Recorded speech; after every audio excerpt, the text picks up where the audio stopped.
Hello everyone, welcome to my channel. This video is the first entry for my research studies on the psychological effects of imagery. Specifically, we'll be exploring on how intentionally constructed visuals can trigger the core fear impulse in people. A quick disclaimer. This video isn't like your typical gameplay or analysis. Instead, it's a detailed look at how constructed images can stir real emotions and thoughts, even when we know they're made intentionally to make us feel that way. The study explores how these images stick with us, changing how we see things, feels, and imagine over time. So for this episode, we're going to look at one of my favorite games, Silent Hill 2. I played the remake version that came out last year, and the whole gameplay experience was deeply fascinated me. It was the first psychological horror game I ever played and finished on my own. The pressure I felt while playing it was intense. Just walking into buildings or exploring the streets are already stressing me out. I had to take a deep breath every time I enter a new room or turning around the dark corner. And the radio, that sound makes everything even worse. I thought it was supposed to help me detect enemies, not making me paranoid every time it goes off. Thank goodness my cats are there with me the whole time, so that I have the encouragement to continue and finish the game. I know some people might have thought differently on this. There are so many other great horror games that may have done better in terms of gameplay, on the combat or the pacing, but for me, it left a giant hole in me when I finished the game for the first time. And I can't stop thinking about it for days. So I thought there must be something else that provoked me. It's depressingly scary and mesmerizing. And at the same time, there's sympathy aroused in me, a kind of tenderness. That's why I chose this game to talk about when I'm exploring cognitive psychology in horror media and its relation to the nature of photography. I was interested in photography only for sentimental reasons. I wanted to explore it not as a question, a theme, but as a wound. I see, I feel, hence I notice, I observe, and I think. According to Roland Barthes in Camera Lucida, there are two elements in photography. The first one is studium, which refers to the general, cultural, and something extant from common knowledge. The second one is called pugnum, a specific detail that pricks the viewer personally and creates a deeper, unexplainable emotional connection. The studium is the common ground for interpreting a photograph, but it is the pugnum that peers through the studium and disturbs our emotional consciousness. Throughout my gameplay, I noticed there are some specific visual elements in scenes to build up an uncanny feeling with recognizable environments. Places that we're familiar with, that we see every single day. What's different about these places is that we often see them as empty. Places that are usually crowded now are empty and detached from its function. For example, public restrooms, parking lot, hospital, apartment buildings, playground, school, etc. This temporal and spatial dislocation creates an uncanny atmosphere, which we described as liminal space. A liminal space is a threshold, a place or moment that exists between two defined states, which can evoke a mix of nostalgia, alienation, and unease feeling. Hello? Is anyone there? That sense of in-betweenness is heavily utilized throughout the gameplay as well as on the characters. Oh Lord. Again. Again. Nothing new, nothing changed, same old shit. One of the most iconic ones is the long tunnel heading down to that beast from the Historical Society building. When I was playing it, that long, dark tunnel, to me, it just seems like it's never going to end. It just goes on and on forever.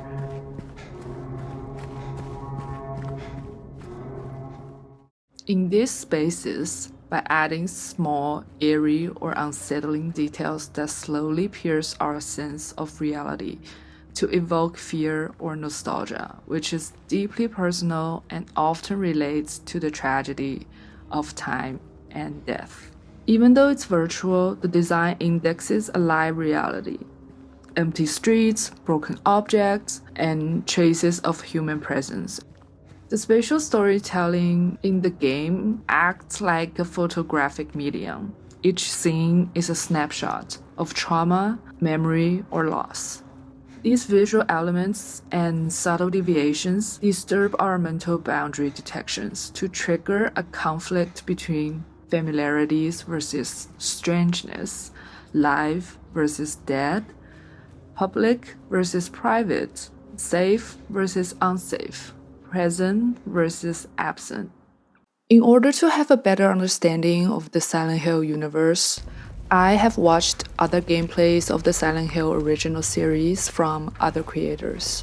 Most of my interpretations are based on the Silent Hill 2 remake version because that's the only Silent Hill game I've played by myself so far. So I'm not gonna go too deep into the other ones.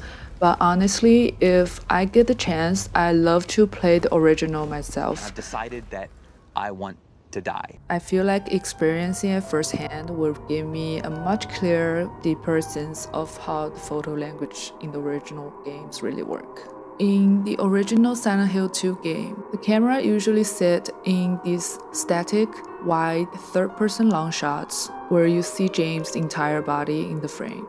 The distance of the camera being pulled so far back suggests a sense of detachment, almost clinical in visual language. Also, the camera is positioned really high, like it's mounted on the ceiling, looking down, giving the feeling that James is being watched. I'm not sure if anyone else has felt this way, but it's like a lucid dream where you suddenly aware that you are dreaming in your sleep. I personally have experienced it a few times. For me, it only lasts a second because I usually wake up immediately after it. Wait a minute! Who are you? In that split second, you're kind of both inside the dream and outside looking at yourself. That specific camera angle creates a sense of invasion in that awareness, a psychological implication through this photo language. You are not the dominant one in the frame.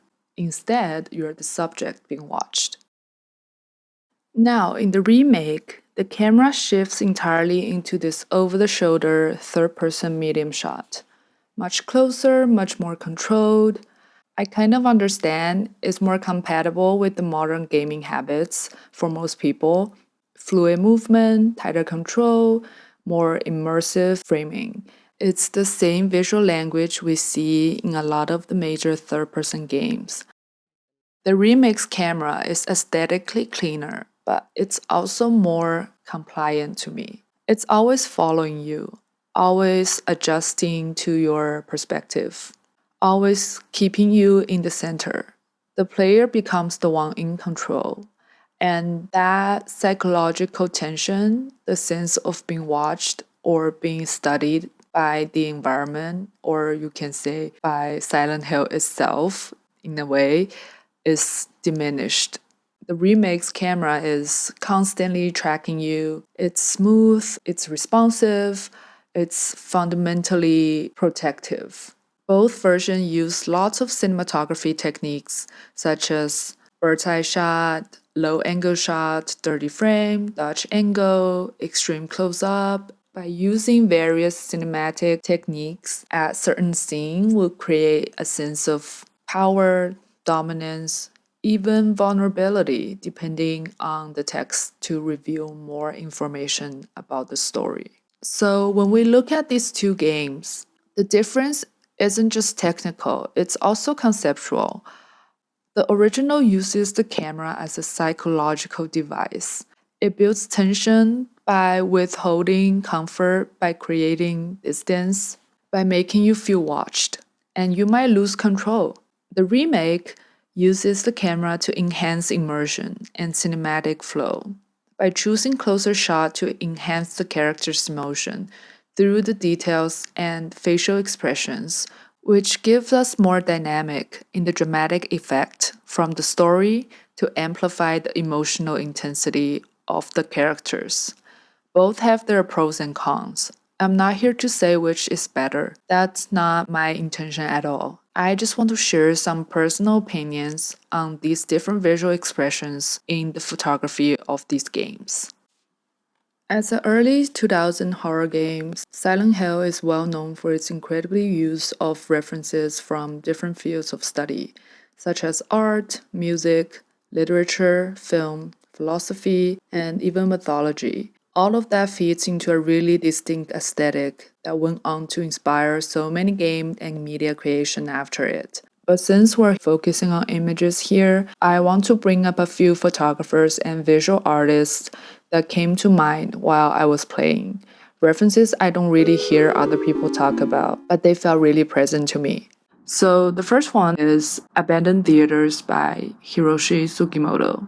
Sugimoto photographed old movie theaters using exposures that lasted the entire duration of a film. By the time the movie ended, every single frame had burned into the film, collapsing the whole narrative into a single white glowing rectangle. The screen became this overexposed void, a kind of light portal, and the rest of the theater sits there as a witness to time passing, almost like it's been hollowed out. When you look at Sugimoto's work, there's always this question lingering. Who was there? What story were projected? How many layers of time have already passed through this room? The empty space becomes the subject, not the movie. In the Silent Hill 2 remake, James arrives the theater after chasing Laura, only to find Eddie sitting there alone, staring at a completely blank screen. The scene is staged almost exactly like a Sugimoto print. Symmetrical seats forming a perfect vanishing point, a washed-out rectangle glowing at the end of the hallway, the darkness swallowing everything else. The screen becomes a psychological surface instead of an image, a space where something should be revealed, but it isn't. There's a sense that Eddie is looking into a void he can't escape. By the time James confronts Eddie later, Eddie is already mentally slipping, isolated, paranoid, alienated. The blank screen almost stages that dissolution before it's explicit. Instead of watching a movie, he's watching nothing. It's like the game is telling you in visual language, Eddie is already gone. You just haven't caught up to that part of the story yet. When I look at this scene, James facing that building wrapped in sagging, dirty fabric, it feels more like a giant backdrop in a photo studio, a surface that's meant to conceal, mute, or obscure. That's what made me think of the lovers in photographic terms. In Margritte's painting, the fabric interrupts the viewer's ability to read the character's identity. The kiss becomes a kind of staged moment without the emotional clarity. Instead of revealing something intimate, the image withholds it. It refuses access. The cloth over the building operates like a blown-up version of Margritte's views, a literal covering of reality. That's where it starts echoing James' emotional state. He was searching for Mary, but his Mary is wrapped in layers: memory, guilt, idealization, fear, and straight-up self-deception. Like the lovers in Margritte's painting, James is trying to connect with someone he can't truly see anymore. Not because Mary isn't there, but because he's mentally wrapped her up, hiding all the painful truth he doesn't want to face. Francesca Woodman was an American photographer best known for her self-portrait. Her self-portraits often center on disappearance, not in a dramatic way, but in this slow, dissolving, almost tender kind of vanishing. She photographs herself through mirrors, half out of frame, blur mid-movement, or merge into peeling walls and abandoned rooms. Her body becomes part of the space, absorbed by it. There's always this tension between presence and erasure, like she's trying to exist and disappear at the same time. That's what made me think of Angela in Silent Hill 2, in a way. The scene where she's lying on the floor, facing the mirror, knife in hand, has this same quiet collapse of self. What resonates between them isn't just the obscured faces or the fragile posture, it's the way both figures feel swallowed by the rooms they're in. Woodman's abandoned interior always feel like characters. Decaying walls, broken mirror, raw floorboards, and Angela's room mirrors that energy. Both spaces become emotional landscapes. You are not just looking at a person, you are looking at a person who feels overpowered by the place around them. Her trauma isn't explained through dialogue, so the parallel isn't literal. It's emotional and photographic. If Margritte gives us metaphorical suffocation, Sugimoto gives emptiness and time, Francesca Woodman gives vulnerability and dissolution, then Duane Michael glued them all together. Photography as a confession, a mechanism for guilt to leak into the image. Duane Michael's work feels uncannily close to the visual language of Silent Hill 2. Not because of the subject matter, but because of how he uses photography to expose interior states. His photo sequences constantly break the boundary between memory, imagination, and physical space. He uses photography not as a document of reality, but as a record of someone's inner turmoil. That approach mirrors the whole structure of Silent Hill 2. Spaces that feel real, but also obviously built for something psychological to unfold. It's realism hollowed out just enough to expose emotional content. And then there's his use of mirrors, reflections, and double figures. Michaels uses mirror not to show the self, but to break the self apart. Fractured identity, fragmented perspective, the self watching itself. Silent Hill is obsessed with that too. So when you look at Michael's sequence, they kind of speak the same language. Images as psychological clues, staged environment as emotional architecture, and the camera as something that reveals internal contradictions instead of explaining anything. There are many more artists' work that share the similar visual language with the Silent Hill 2, such as Todd Hido, Gregory Crewdson, William Eggleston, Philip-Lorca diCorcia, etc.